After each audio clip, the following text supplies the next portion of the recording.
It was like they always say, your life really does flash before your eyes. There it all was, stretching back to my childhood. Born into a family of master thieves that went back for generations, I was next in line to continue the Cooper name.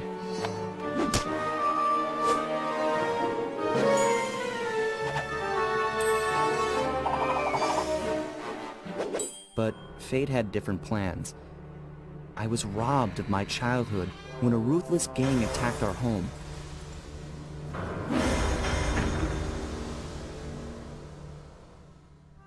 The orphanage I landed in wasn't all bad. It was there that I met my lifelong friends. Bentley, he's always been the thinker. And Murray, he's the doer. We'd stuck together over the years, and our skill, our confidence, and our thieving reputation grew stronger with each heist. We thought that the good times would never end, and that our luck would never run out, which only made things tougher when the odds finally caught up with us. Then I met this guy, McSweeney, who claimed to have run with my father's crew back in their heyday. They pulled jobs all over the world and amassed quite a collection of priceless items. It was then that McSweeney told me all about the Cooper Vault. It seemed that my father, like all my ancestors, had been hiding their wealth in a secret place for generations, each one adding to the treasure hidden behind a door that, if McSweeney's story is true, only a Cooper can open. Using some well-placed clues provided by McSweeney, we set out for the secret island that held the vault. On arriving, we discovered someone by the name of Dr. M had already set up shop. From the looks of it, he'd been trying to crack the thing for years, growing steadily more frustrated in his failures and more paranoid as the decades rolled by. He built himself a fortress with security as tight as Fort Knox. Getting inside the place would take precision, creativity, and moreover, it would take an army of world-class thieves. Finding and bringing together that much talent won't be easy, but to get inside the Cooper Vault and collect my inheritance, I was willing to pay the price.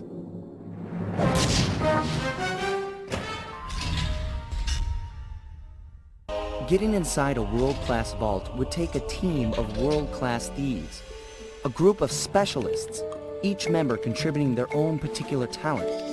It was clear that we needed Murray back. Not only was I missing a lifelong friend, but his brute strength helped get us out of more than a few scrapes in the past.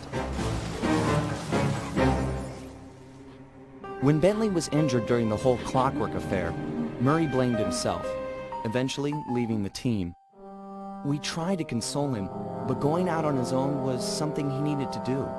He said he wanted to find his spiritual center. We got word that Murray ended up in the Australian outback, where he studied a mystic art called the Dreamtime from an Aboriginal guru. From all accounts, things went pretty well, and his teacher even sent him on a walkabout to locations all over the globe to complete the training.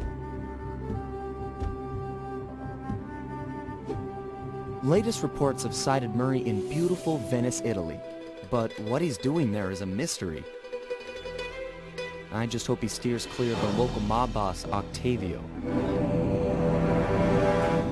Growing up, this guy used to be a real celebrity in the neighborhood. Everyone loved to hear him sing opera and said he was destined to be the next great tenor. But just as his career started to take off, musical tastes changed. Suddenly, it was all about rock music, and no one wanted to listen to opera anymore. He held on to a few fans, and it was these mobsters that took him into the business. Heading onto this guy's turf was dangerous, but worth it for a chance to make things right with Murray.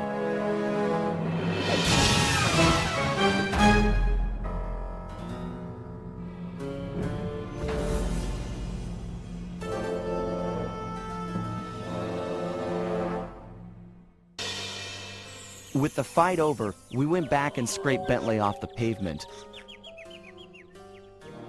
It was touch and go for a while there, but we managed to sneak out right under Carmelita's nose. Octavio wasn't so lucky. The guy got 30 years behind bars for what he did to Venice. I guess Italians don't like it when you sink their landmarks. Ironically, he found success as a singer while in jail. After all, most of his old fan base was already in the clink. But the big score here was bringing our old pal back into the gang. Once he put on those gloves and that mask, it was clear to everyone, most of all him, that the Murray had returned.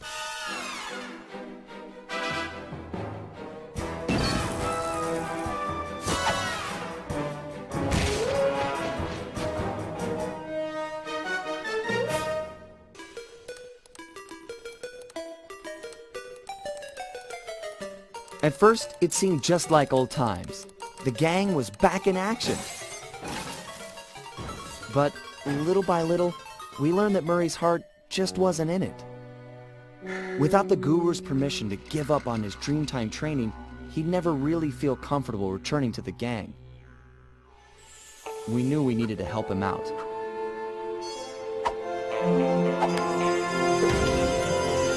So, we packed up our things, whipped up some quick disguises, and headed for the Australian outback.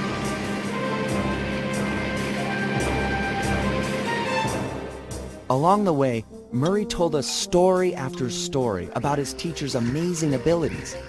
Apparently, this guru of his was capable of fantastic feats. He used the Dreamtime to blend perfectly into his surroundings, and even gain mental control over the weak-minded. If even half the stories were true, then this was a guy I just had to meet. Our gang needed to grow its ranks for a chance to get inside the Cooper Vault. And this guru, this outback mystic, was looking like the best recruit we could have ever asked for. However, when we finally arrived in the outback, it was a shock to find that things had changed. And the guru was nowhere to be seen.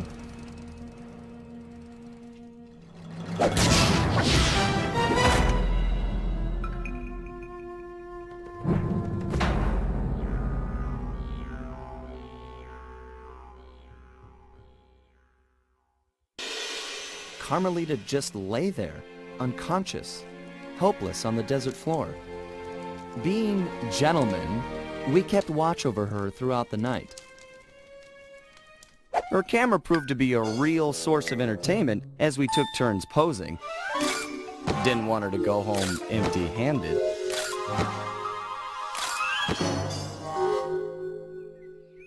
Morning broke, and we got a clear view of the landscape. It was beautiful, empty of the miners that had been digging and drilling into the sacred place.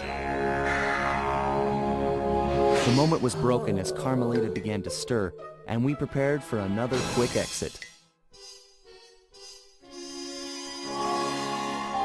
Only this time, it wasn't just the three of us. For the first time in Cooper gang history, we picked up a new member, and the team would never be the same.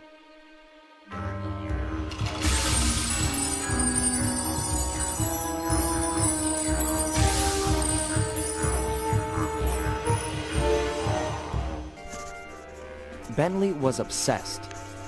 Every night he'd pore over the blueprints to Dr. M's fortress, looking for a way to get into the Cooper Vault. He soon came to the conclusion that there was no way inside unless the gang picked up a dedicated RC specialist, an expert who had mechanical and piloting skills far exceeding his own.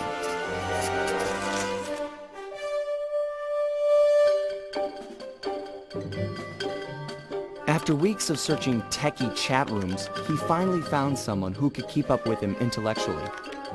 A gearhead genius out of Holland named Penelope.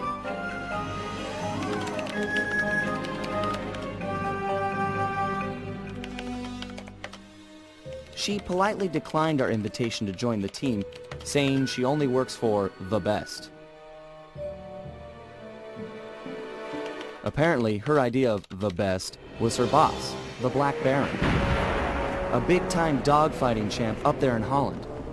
He's so good that he's even set up an international competition called Aces to attract worthy opponents.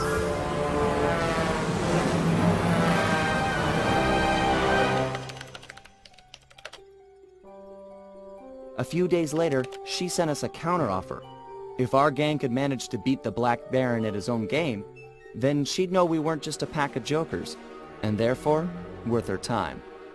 So, we got busy. With no time to lose, Bentley and Murray worked to put a plane together, while I got my pilot license the fastest way possible.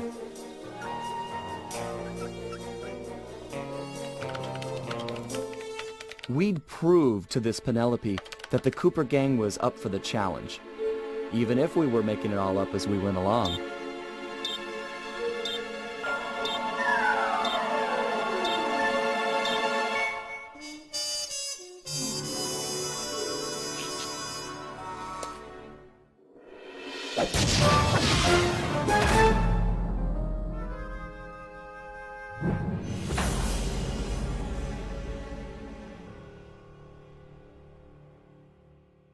It was quite a revelation.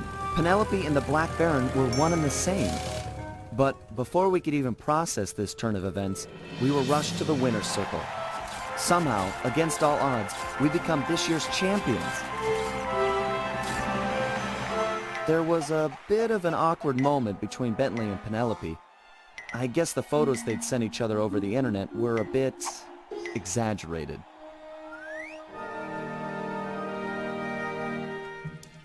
That night, Penelope explained that the disguise was invented to get her past the Dogfighting League's strict age requirements. However, after winning, the Baron became a celebrity, and she found herself putting on the costume more and more often. But now, with the Black Baron out of the picture, she was free to take up a new path, and she joined the gang without hesitation.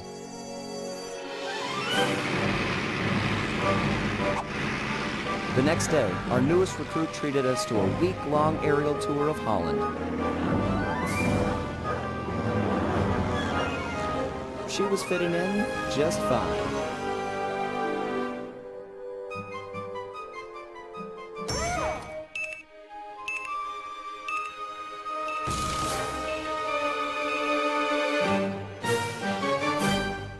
After a careful analysis of Dr. M's fortress, Bentley came to the difficult conclusion that his demolition skills just weren't going to be enough. If we wanted to get inside the Cooper vault, we'd have to recruit a full-time demolition specialist. However, Bentley's proposed candidate was a shock.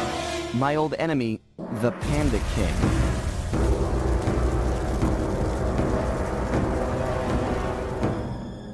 As a member of the original Fiendish Five, he had a part in taking out my dad and stealing pages from the Thieves Raccoonus. Eventually, I caught up with him, and I claimed back what he had stolen. There was no way I was going to let that monster on my team, but Bentley was firm. He discovered the Panda King had left his life of crime and was now a monk living the life of quiet meditation high up in the mountains.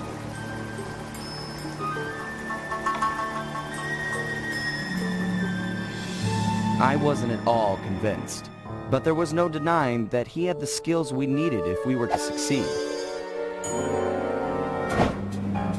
So the gang packed up, put on our disguises, and headed east to China.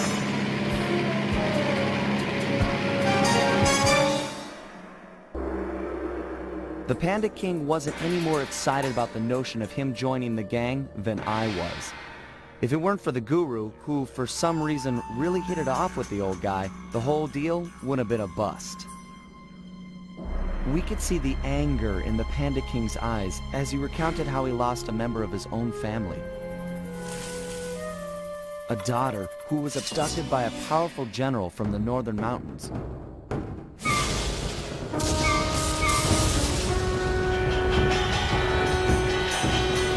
She was to be the bride in a forced marriage to this unscrupulous ruler, and Panda King was exiled. We agreed to help him recover his lost daughter in exchange for his skills in the Cooper Vault job. I still wasn't convinced this was a good idea, but a deal's a deal.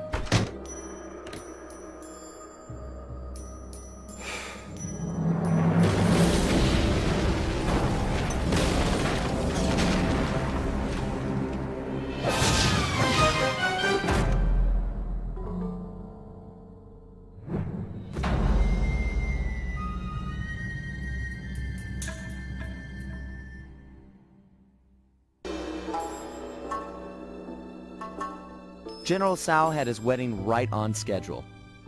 Everything was as he'd arranged, except the bride came as kind of a shock.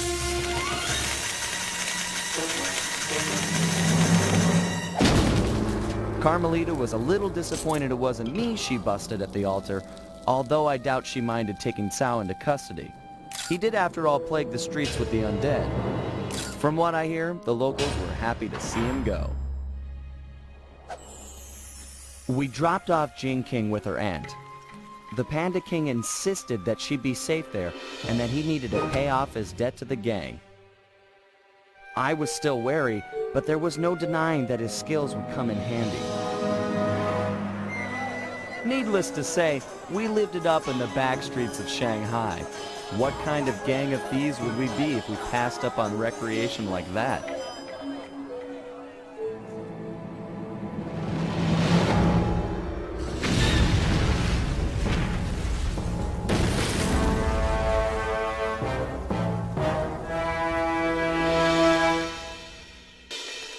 We got the message late one Saturday night. Dmitri was calling in the favor I promised him back in Holland.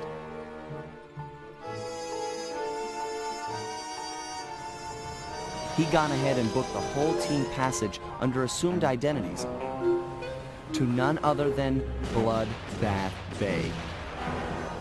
Easily the most lawless town on Earth. It's home to a group of cultural hermits who doggedly maintain the ways of their pirate forefathers. The cruise over gave us some time to get the rundown from Dmitri. I guess his grandfather, Remy Lestow, was a pioneer in deep-sea diving. He'd made a fortune looting undersea wrecks. Although his luck ran short when a young cutthroat by the name of Black Spot Pete stole not only his loot, but his precious diving gear as well. A broken man, Remy retired from treasure hunting and eventually started a family. Dmitri, growing up on his grandfather's stories, dreamed of one day recovering the gear. So that was our task. We've been called in to get our hands on this miraculous diving equipment. Not all bad, really. If things go our way, the team might get a frogman out of the deal, which Bentley figures will be a big help cracking the Cooper vault. That Bentley, always thinking.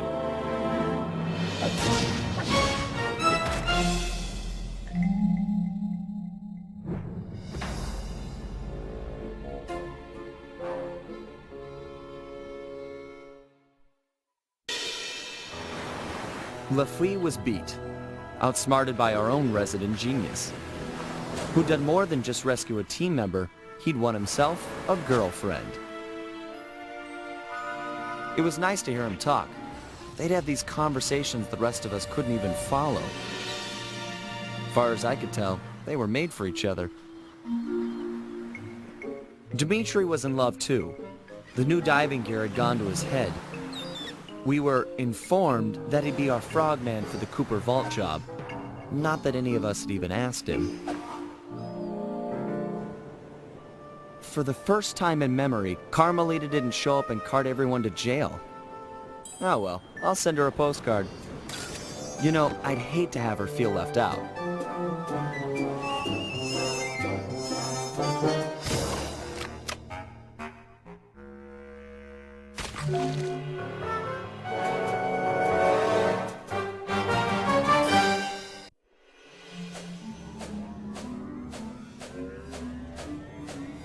All these memories, they just bring me back to the same place. Getting crushed to death in the fist of some genetics experiment gone wrong. Not the way I thought I'd go out. Shame, really. Now that we've got this big gang, more like a pack of misfits. Either way, We'd become a team. We had some real potential there. Could have pulled off some big jobs.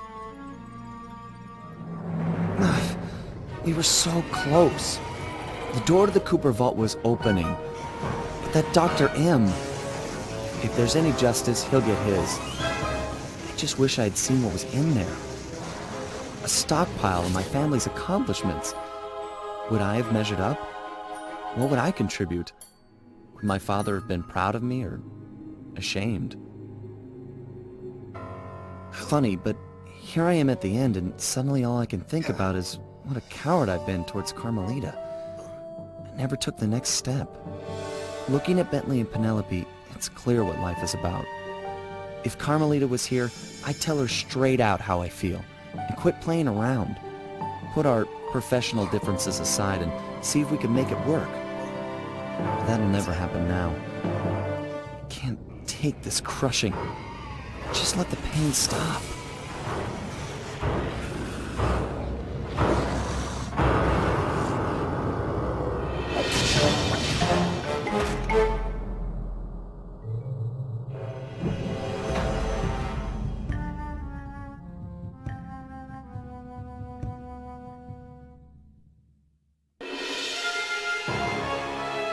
We watched as Dr. M just stood there, unwilling to leave as the walls caved in on the vault. He'd spent his life lusting over the Cooper fortune, and he wasn't going to give it up, no matter what the cost. Our exit was a little rough, but Murray managed to get us out just in time to witness the final fate of the Cooper legacy. It was a bittersweet moment. The end of the road always is. We both looked on, lost in our thoughts, thinking back on all the adventures that had brought us here. The people we'd met and places we'd seen. We'd worked for a long time to get Sly into that great vault, and now its secrets were hidden again, this time for good. I could only hope that he'd found what he was looking for in there. We searched every inch of the island for Sly, retrieving the gang one by one, only to make the surprising discovery that he didn't want to be found. As always, he'd left a calling card, only this time, it was worth millions. The months rolled by, and when Sly still hadn't shown up, Murray headed back east to complete his training with the Guru. Without Sly as our leader, for the first time, we each had to step out on our own. A difficult thing. We'd been together ever since we met at the orphanage. To this day, Murray and I are still close. Recently, he's been trying to break into the pro racing circuit, stock van class.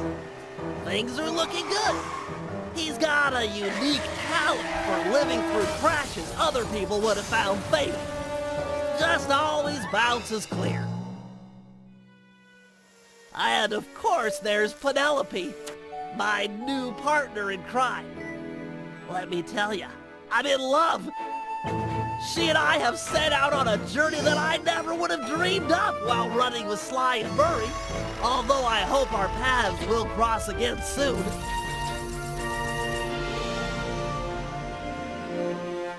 So while this might be the end of our adventures together, it could be the start of something even bigger. Time will tell. Literally. 'Cause I'm building a time machine to find out.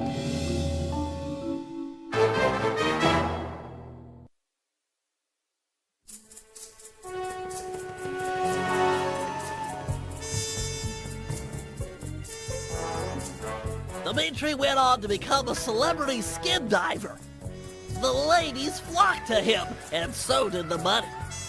I got a postcard from him once. It said, "I'm here, wish you were fine." Like me. He's his own man.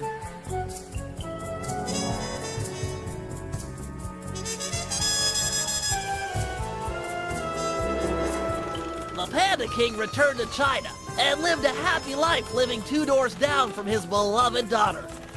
She, of course, was pleased to have him screen all of her future suitors. As of yet, she's still unmarried.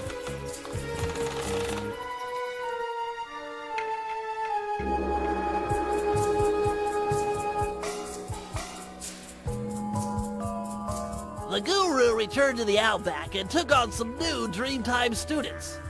One of which was a high-profile rock star that brought a lot of unwanted media attention. Last I heard, he was hiding out in New York City. Figured it was the last place they'd ever look.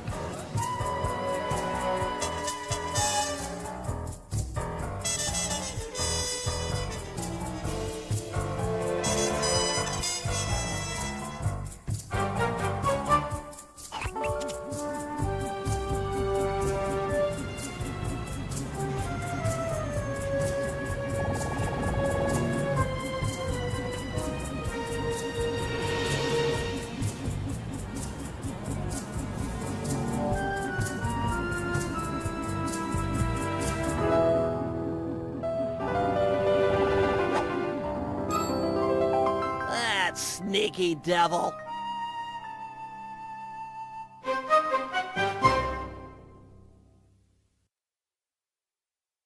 Show your bling and let me shine you.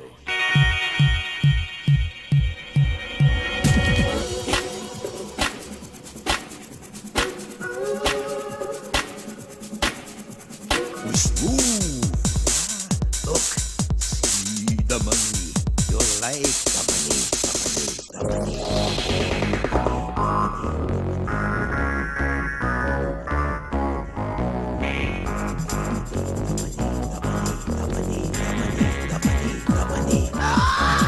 Let's dance!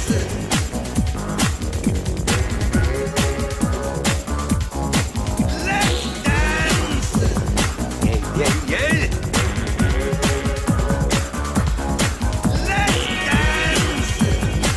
So spicy!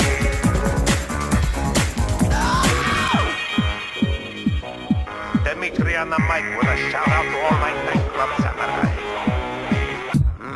Smooth. Keep it smooth, baby.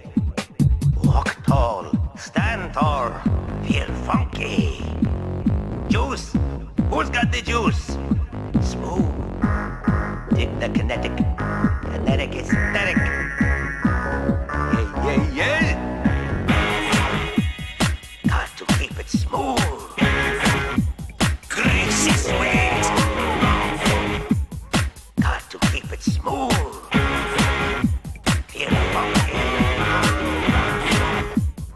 Got to keep it smooth. Greasy sweet.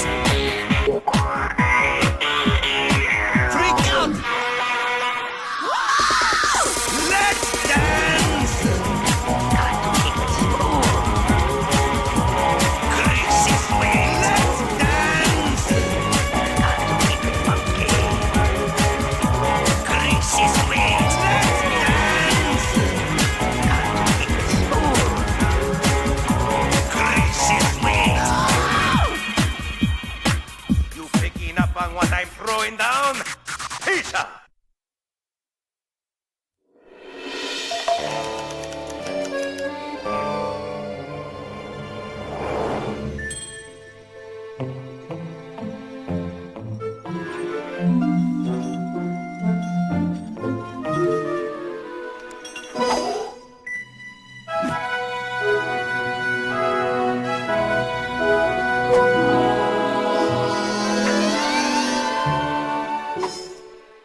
I guess we're here to talk about some of the earlier stuff that was produced for Sly. I'm Dev Madan, the art director at Sucker Punch.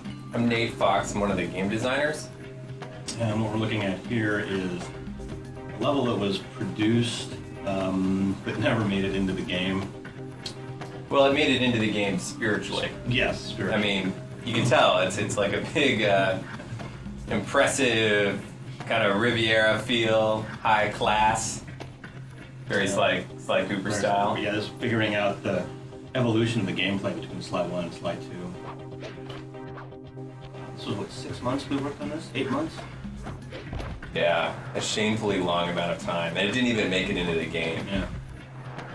But it was sort of the conceptual building block for how we were going to construct Sly 2, which was a big departure from Sly 1. I mean, Totally. you can tell like it's all non-linear in how you move through this space, Totally. which is pretty radical shift for us.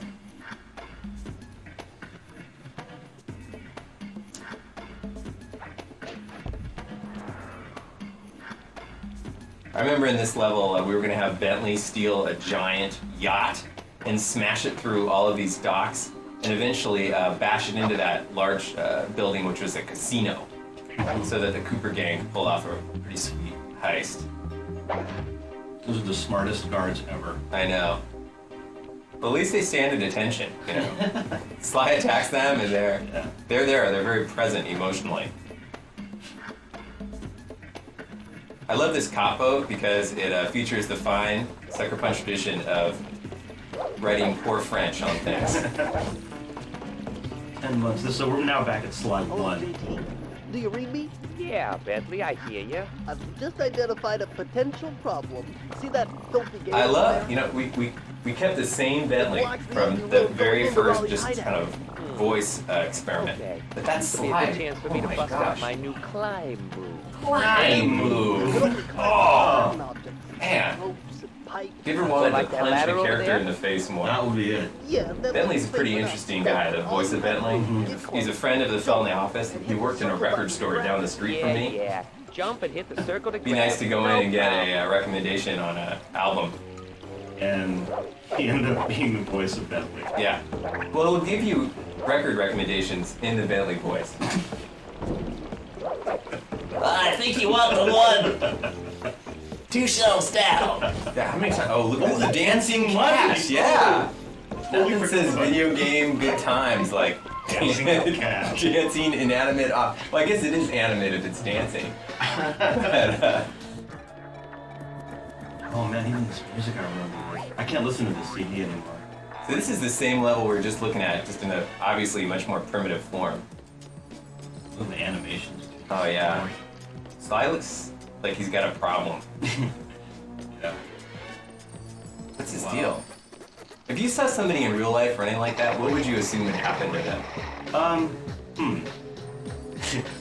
I'm thinking burn victim. Back injury? Fused spine? Fused spine? Oh, yeah. 18 months. So we didn't have the cell borders on Sly. No. Sly's cane could transform into many unique devices, including this fabulous number, which would allow you to see an invisible maze. So amazing. So we were so abandoned in terms to put this in the game. This level went through the entire development process. Everybody in the office touched it. At least once. Yeah. It's funny that parts of this level actually did ship in Sly 1. Totally. Sly versus the huge pistons. Why is Sly always evading large machine parts? If I ever get rich, I'm gonna hide all my money around huge moving parts. With open fire pits. Yeah, I love to fire right near my folding paper cache. Oh, check out that dynamic move. Actually, it's interesting. This is a really, really old movie, but Sly's still doing those cane swings off books. Yeah. Was that where you came up with the idea for the cane in the first place? No, it was more of a question mark. Actually. Because he's a raccoon of mystery? Mystery. Which is clearly evident in this video.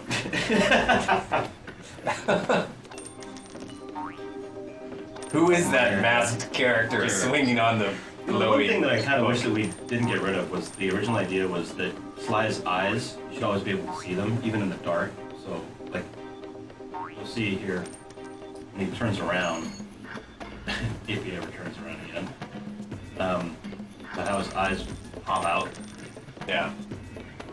Oh, remember that checkpoint with the Sly logo on it? We had a lot of arguments internally about whether or not there would be Sly iconography in the world that belonged to the boss. yeah, totally. So it would feel more like stealing if you didn't run across stuff that belonged To to belong to you. you, yeah. He's made it in. I like that most of our conversations internally are about what would make it feel more like thieving or being a thief.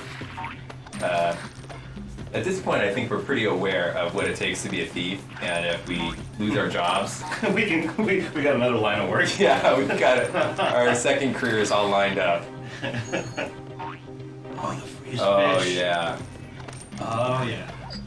Like it made sense that you wanted Sly to be able to freeze things that fully recognizable. Yeah, well, we gotta know, right? Yeah. Like, players will not know that they can freeze water, so they So, should something like need a something fish. iconic. Yeah. Yeah. Who doesn't want to freeze a fish? Oh, the crab takes it again. And this is. I like that we made the NPC orange, so that you can't tell from where he is on the floor. Oh, right. So orange NPC on an orange platform. That's part of his cunning camouflage ploy. Totally. If anyone asked, it was completely to make the NPC look extra smart.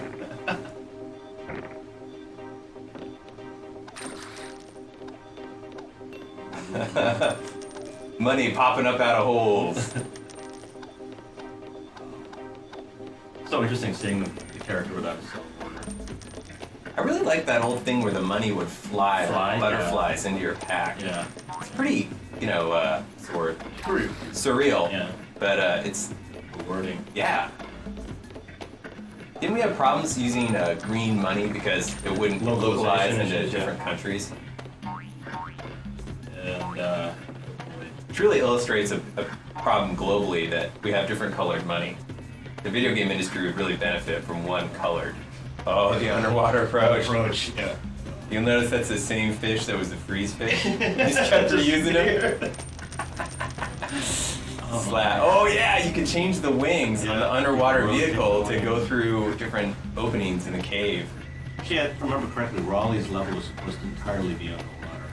Yeah, yeah.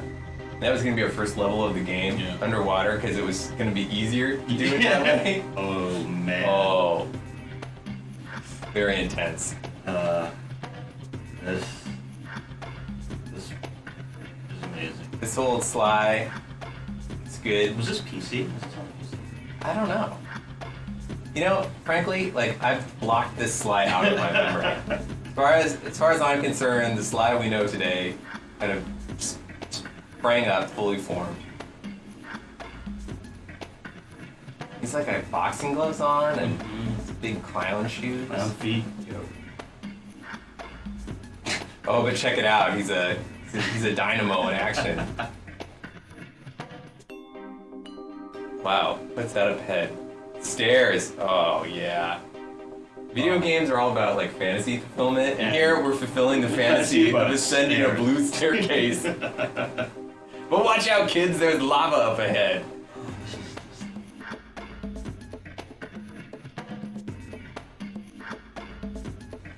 You know, I never really noticed, but Sly's in a lot of caves in these demos.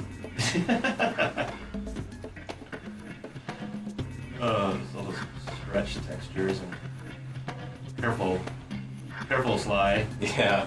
Careful Sly. Don't trust ambiguously shaped objects. Dev, I don't know if you know it, but orange means lava. Lava. Totally. Lava is bad for video game In a characters. video game? In a video game? Lava. It is. At least in most video games, that's the case.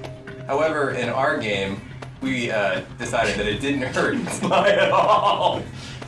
Oh my goodness. Oh yeah, so he could run in lava. Yeah. Whereas the modern Sly, he can't swim. Totally. But he can run in lava. It's the clown shoes. Completely. Totally. He used to be a lot tougher. Yeah, Is what he did. this video tells me. Yeah, it's an impressionistic painting. It's a Dutch masterpiece. I kind of miss the Sucker Punch era of rolling lava rocks. I feel like that was a real staple for us. Yeah. Not too fiefy though. Not too thiefy, no. Oh, the big guy, the original, the progenitor. Check out that I mean had run. nothing